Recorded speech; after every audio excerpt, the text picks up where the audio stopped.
အားလုံးပဲမင်္ဂလာပါဗျာကျွန်တော် round 60မှာပြိုင်ဆိုင်မှုပြင်းထန်သွားတယ် Real Madrid နဲ့ Atletico ပွဲစဉ်တွေကိုကျွန်တော်ချက်တော့ကြည့်လိုက်ရအောင်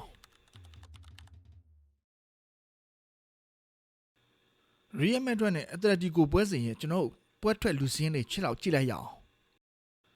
Real Madrid ဒီပွဲစဉ်အတွက် 4-3-3 ဆိုတဲ့ line နဲ့ထွက်လာပြီးတော့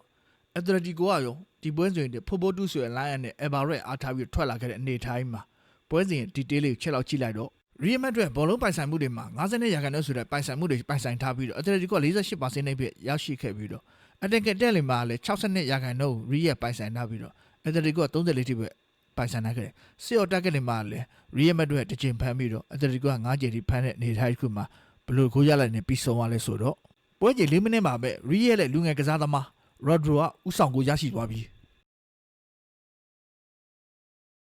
ပွဲချိန်32မိနစ်မှာတော့Atletico ကစားသမား Alvarez က Atletico အတွက်ခြေပကိုပြန်လည်ရရှိခဲ့ပါတယ်။ဒုတိယပိုင်းပွဲချိန်55မိနစ်မှာတော့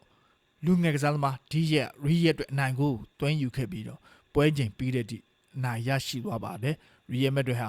2ဂိုး1ဂိုးဆိုတဲ့ရလဒ်နဲ့နိုင်ရရှိပြီးနောက်တစ်ကြော့အတွက်ခြေနေကောင်းသွားပါတယ်ခင်ဗျာ။ကျေးဇူးတင်ပါတယ်။